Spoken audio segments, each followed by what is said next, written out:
أعوذ بالله من الشيطان اللعين الرجيم. بسم الله الرحمن الرحيم. والله جعل لكم من بيوتكم سكنا وجعل لكم من جلود الأنعام بيوتا تستخفونها يوم ذعنكم ويوم إقامتكم ومن أصوافها وأوبارها وشعارها أثاثا ومتاعا إلى حين. اللهم صل على محمد وآل محمد وعجل فرجهم. السلام علیکم ورحمۃ اللہ وبرکاتہ. اللہ تبارک و تعالیٰ کا شکر ہے کہ اس نے یہ توفیق عطا فرمائی کہ میں نے قرآن مجید کا جو 16 نمبر کا سورہ ہے جس کا نام ہے نحل، اس کی آیت نمبر 80 کی تلاوت کا شرف حاصل کیا، جس کا ترجمہ یہ ہے اور اللہ نے تمہارے گھروں کو تمہارے لیے سکون کی جگہ بنایا ہے اور اس نے جانوروں کی کھالوں سے تمہارے لیے ایسے گھر بنائے جنہیں تم سفر کے دن اور حضر کے دن ہلکا محسوس کرتے ہو، اور ان جانوروں مثلا بھیڑ کی اون اور اونٹ کی پشم اور بکرے کی بالوں سے گھر کا سامان اور ایک مدت تک کے لیے تمہارے استعمال کی چیزیں بنائیں. گھر سکون اور امن و حفاظت کی جگہ ہے. اسلام گھر کی چار دیواری کو تقدس اور تحفظ دیتا ہے کہ بلا اجازت گھر میں داخل ہونا، گھر کا تجسس کرنا جائز نہیں ہے. یہاں تک کہ جنگ میں بھی کسی کے گھر کے اندر داخل ہونے کی اجازت نہیں ہے. کسی حکومت یا فرد کو یہ حق حاصل نہیں کہ کسی گھر کے مکینوں کے امن و سکون کے خلاف قدم اٹھائے. لیکن یہاں ہمارے ملک میں گھر میں داخل ہو جاتے ہیں دیواریں پھلانگ کر، بیڈ روم میں داخل ہو جاتے ہیں، بچے سو گئے ہوتے ہیں اور جس کو بھی پکڑنا ہوتا ہے اسے پکڑ کر لے جاتے ہیں.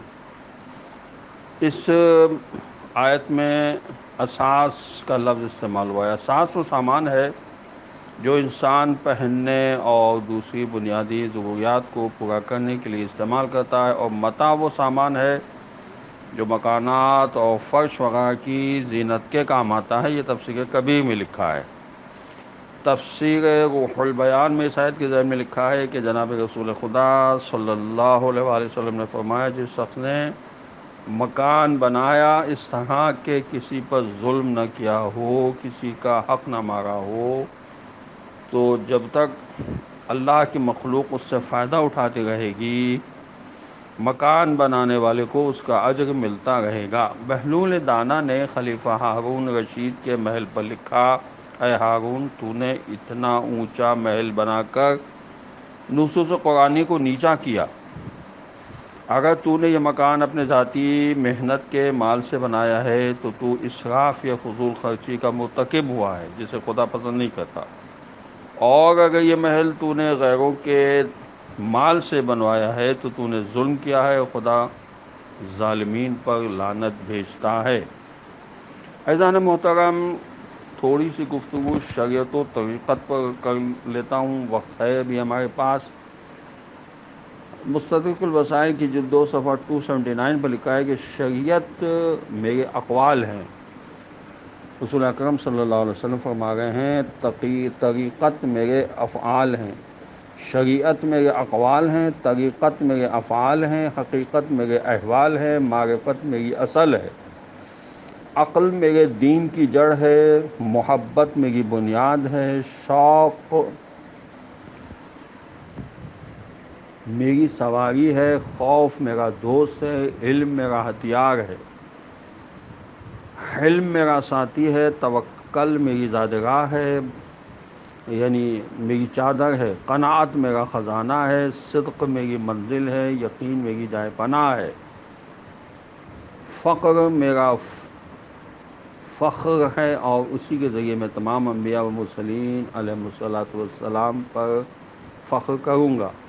مؤلف مستدرک الوسائل علامہ نوری رضوان اللہ علیہ اس کو نقل کرنے کے بعد فرماتے ہیں، اس روایت کو عالم عارف سید حیدر عاملی اپنی کتاب انوار الحقیقت و انوار طریقت و اسرار شریعت میں فرماتے ہیں حضرت صلی اللہ علیہ وسلم کا یہ فرمان گرامی الشریعت اقوالی ان تمام باتوں کی تائید کرتا ہے۔ والسلام علیکم ورحمۃ